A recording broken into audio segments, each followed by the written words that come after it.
And I'm back. Here we are, the final part of this whole cooking festival, the yearly anniversary event. Wait, where am I going? Oh, I'm going the right way. Okay, cool.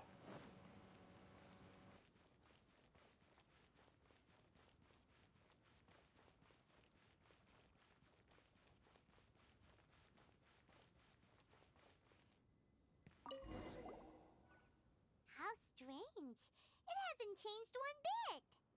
This doesn't make any sense. We cooked our hearts out. Does this mean the competition wasn't enough to awaken the statue? Oh well. I suppose it was simply not meant to be. Yeah, we've waited this long already. There's no harm in waiting a little longer. Right, Xiangling? Yup, there's still time. Let's be patient. We'll all see this through together. On another note, I have some good news for you, Kuching. Things are looking optimistic for that recipe you gave me. Master came by before the competition and filled in the parts that were missing. So now I'll be able to cook it. In fact, I'll go find somewhere to make it right now. Wait here. Xiangling. Oh, and Traveler, could you come with me? Huh? You only just beat Smiley Yanchow. You think you're up for challenging us already?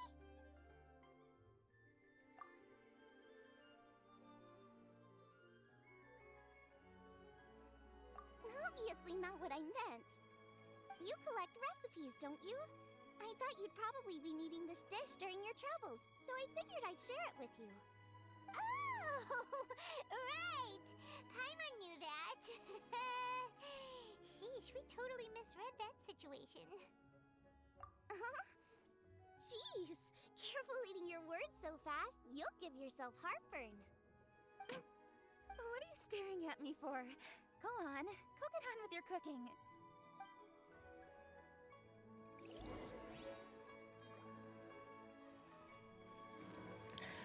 Just reassuring, or excuse me, wrong word.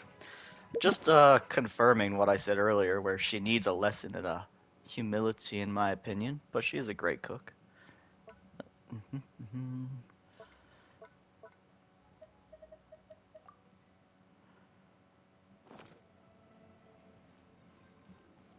But it was a little joke. No need for me to take it so seriously. Oh wait, I need to cook this. Okay.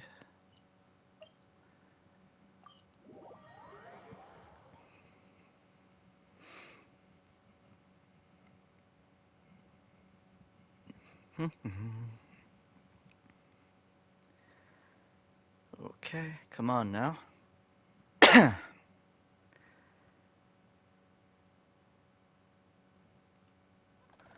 I know I got a stove around here somewhere. Oh, I thought I had one right outside. No biggie.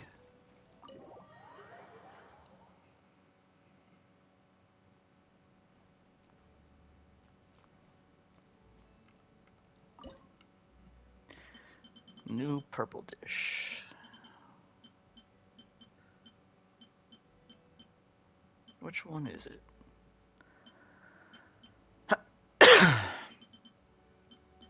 What was it again?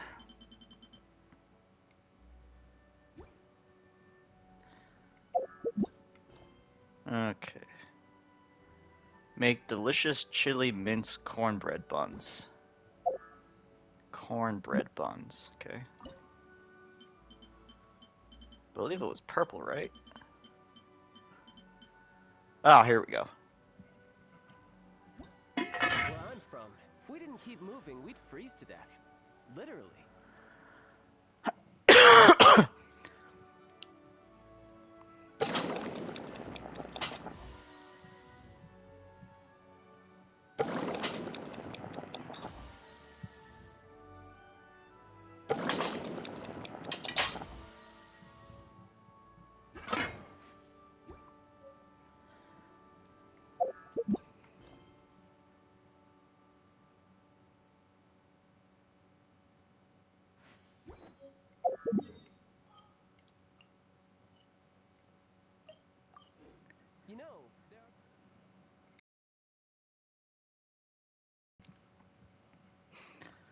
And we're back. I really hope there wasn't a stove right there, or else I'm gonna feel really dumb. There probably were stoves just right there, weren't there? Yeah, I can see the fire from here. Well, whatever.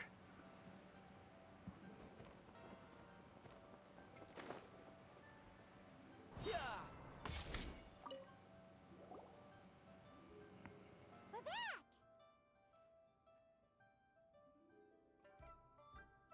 The Traveler and I made one each. Here, have a taste while it's still warm. Thank you.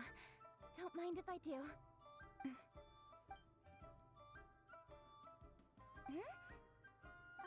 What is it?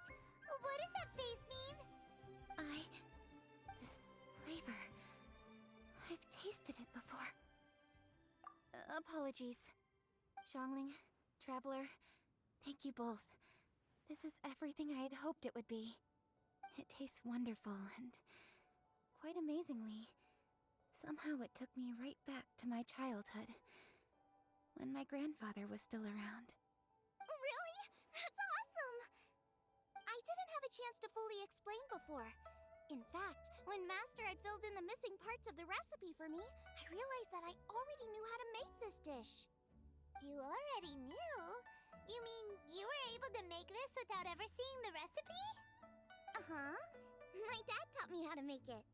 Wait, but isn't this dish from Kuching's grandpa's notes, though? About that, I do not believe that this recipe was my grandfather's creation. My grandfather was a well-known real estate tycoon in Liyue, and also a scholar.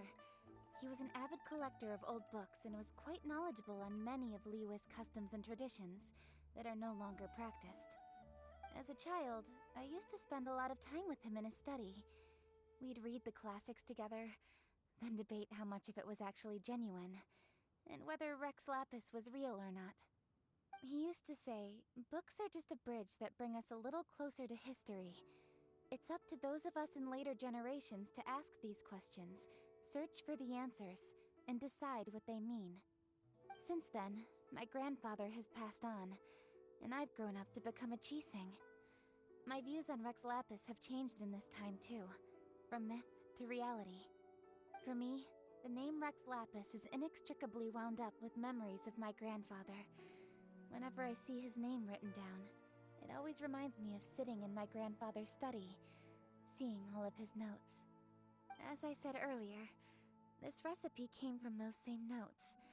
It's an ancient dish that he was trying to restore to its original form. But, unfortunately, without the full recipe, he never quite succeeded. Still, each time he tried cooking it, he'd always get me to have a taste while it was still warm. The memories. This really is the taste of my childhood. Ancient dish? Are cornbread buns really that old? Well, at least in my family it is. My dad learned how to make it from his dad, and supposedly it's been passed down that way for generations. We call them chili minced cornbread buns. They're a traditional folk food snack, easy to pack up and take with you on the road, so they're the perfect thing to eat on the go. Seeing Guoba just reminded me of something. I actually made this dish on the day I first met Guoba. How did you first meet? It was in a cave in the mountains. I ducked inside to get out of the rain and saw an offering table in there, so I put the cornbread buns I'd brought with me on it. Then I ended up falling asleep, and when I woke up, I found out that Guoba had eaten every last one. Guoba followed me around ever since. We're practically family now. Hold up! Stop the conversation! Look! The stone! It burst open! It's... Guoba? What are you... What? Ah, I see the chili minced cornbread buns have been served. Master! Granny, look! The stone god statue looks just like Guoba!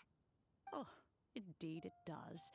After all, Guoba is the deity you've been searching for, god of the stove. Guoba is a god? You asked me if a sufficiently festive atmosphere would be enough to reawaken the stove god. And my answer is this: yes. And no.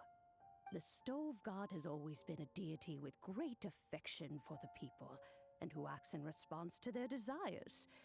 To him, the heart's passions and the heart's desires are not the same thing. Passion can be a technique, a skill, something derived from experience. But desires, they are deeper, more innate. They are the heart's strength in its purest form. Masterful chefs is wonderfully exciting, but it is more an exercise of passion than of desire.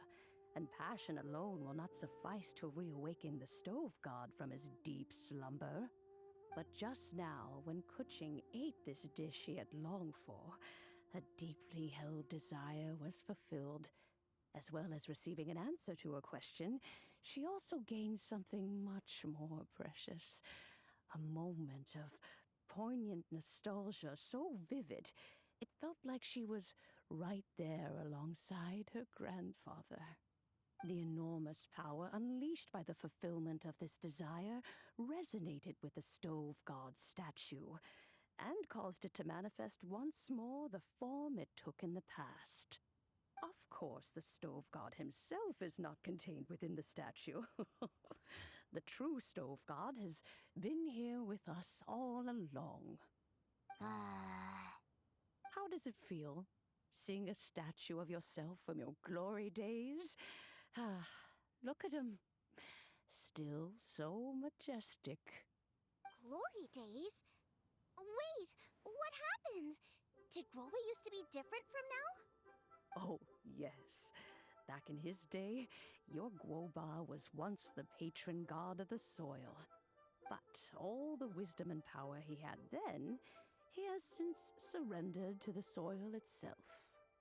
A god surrendering their power to the soil. I have heard this turn of phrase before, but what does it mean? The kinds of trials and tribulations that a land can face are far more than you could imagine. Droughts, floods, torrential rain, hurricanes, earthquakes, tsunamis, fires, and plagues. The threat of disaster will never fully disappear from Liyue. Even woes that have never been faced before in history will come to pass in the future. Such things affect you mortals far more than we Adepti, with our immortal forms. He once walked with you over the barren plains until you arrived at last at the harbor. He joined you in building your dwellings and lighting the stoves. It was his hand that lit the very first street lamp of Liyue and brought the aroma of cooked food into every household in the land. You mortals no longer remember him, but back in the age when you did, he was the closest of all the Adepti to the common folk.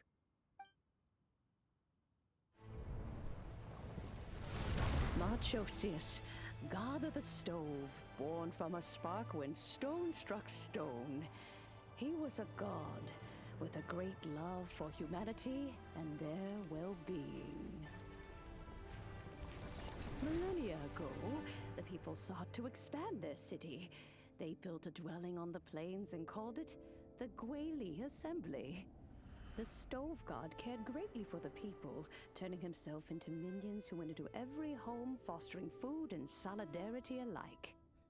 Alas, their home was taken by a flood. The waters ravaged the Guili Assembly and forced the people back south to Liyue Harbor. Though the distance was not far, the journey was plagued by a terrible storm. For a dozen days, the Adepti stayed by their side. During this time, the stove god cooked an ancient delicacy, flatbread with a meat sauce to stave off the cold and damp, fit for those on the move. Centuries later, disaster and plague arose once more. The stove god would appear no longer, for he placed all of his power into the land itself to quell the calamities. His power expended, and his wits greatly reduced. Thus, his body decreased in size. By the time he parted ways with us, he wasn't even the height of a human. He told Rex Lapis and I of the dishes that bring joy and of the secrets of the flame, then went into the mountains and entered into a long slumber.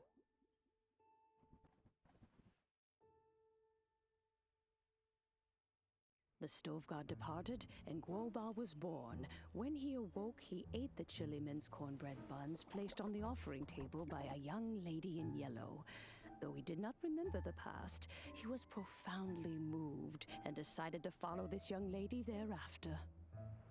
The stove god had quietly disappeared, but the vendors rose early to hawk their wares. People went out to buy goods, lit their stoves, and cooked food, just as they had done every day for as long as they could remember. In Liyue, things have always been this way.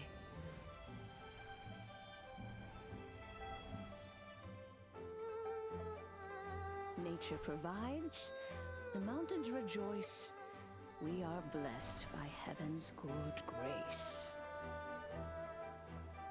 Years have gone by. The world has transformed, but our way of life survives.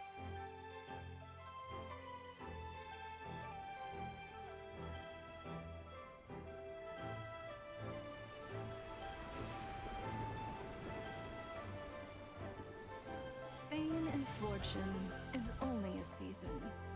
It is the moment that we should embrace.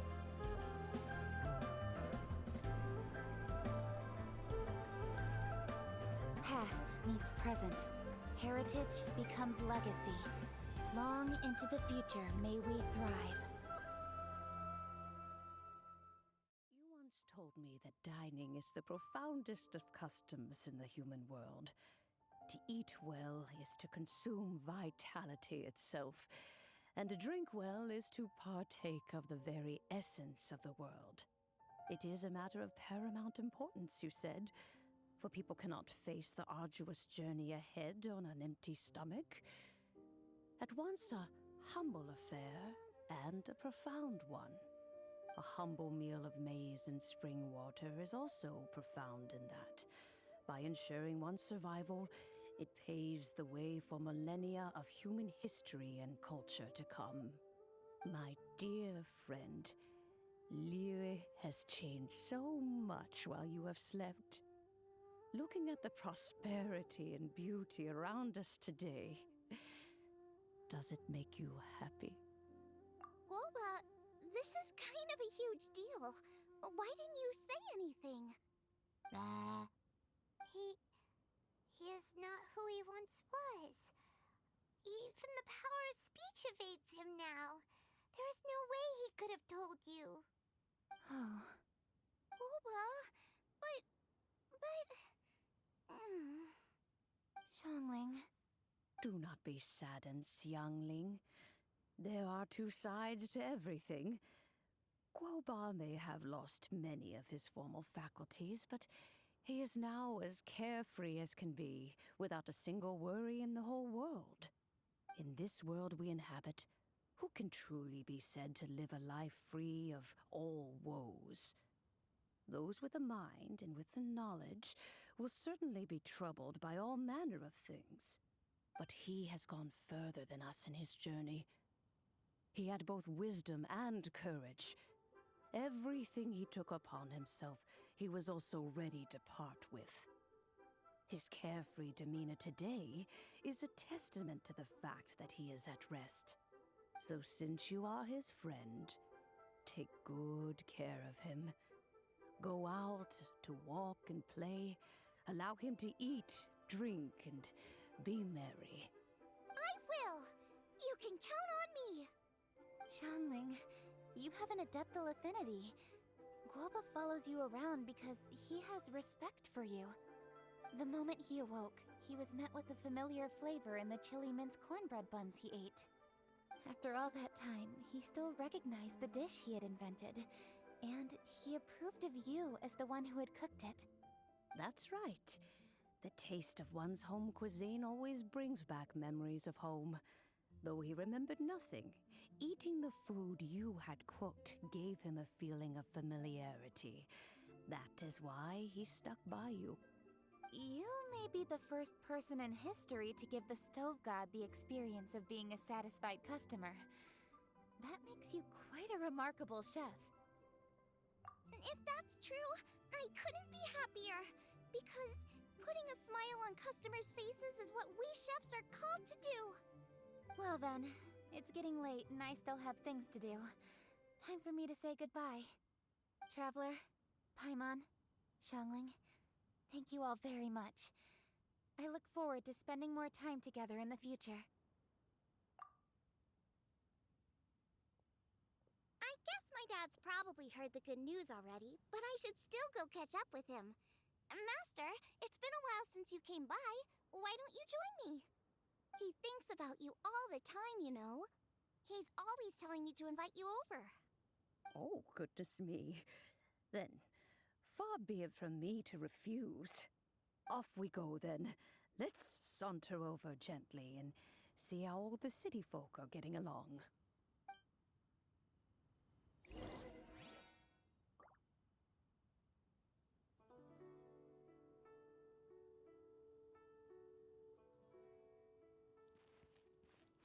No time to lose.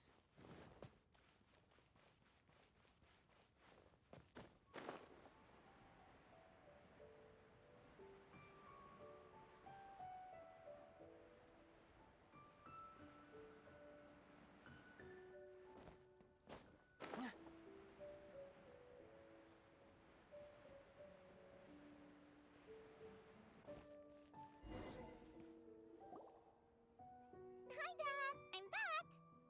Hey! What are you doing there? I should be the one handling that.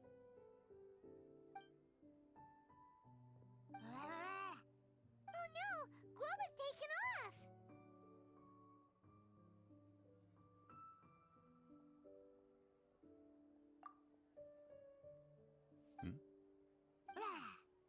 Oh, it's you. Hello there, old friend. Oh, bless my soul. Are you out for a stroll as well? Given the season, it felt fitting to take a leisurely walk while the meal is being prepared.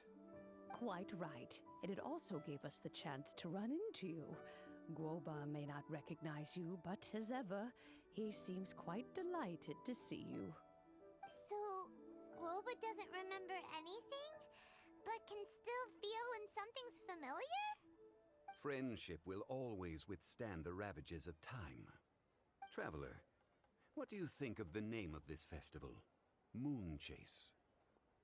The moon is a carrier of countless emotions. So many things only seem to surface as we gaze up beneath its poignant glow. Wherever the moonlight shines, the heart is wont to follow. Fond memories of those no longer with us. Debts of gratitude to old friends. The meaning of ages past and gone. All wrapped up in the city that has existed for so many moons to date.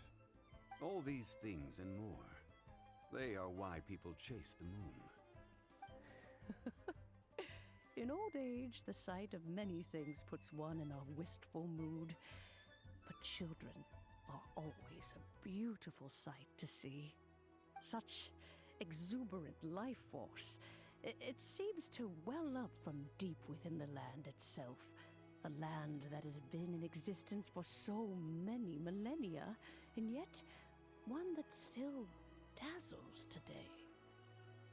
Traveler, this MoonChase festival has been all the more entertaining with you here to witness it. Now, let's have Xiangling brew us a nice pot of tea. We shall drink and chat at our leisure.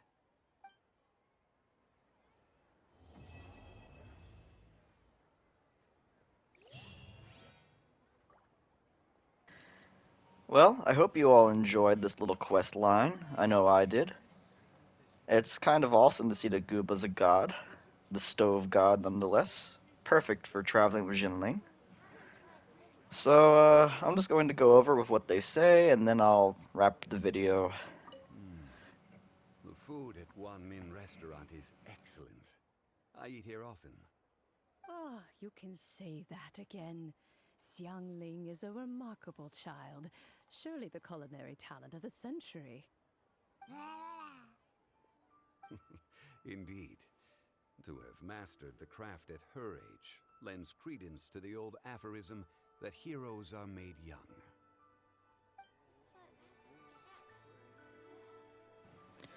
And with that, I'll wrap it up. Okay, everybody, please like and subscribe, and I'll catch you all next time. Shocking Sean out.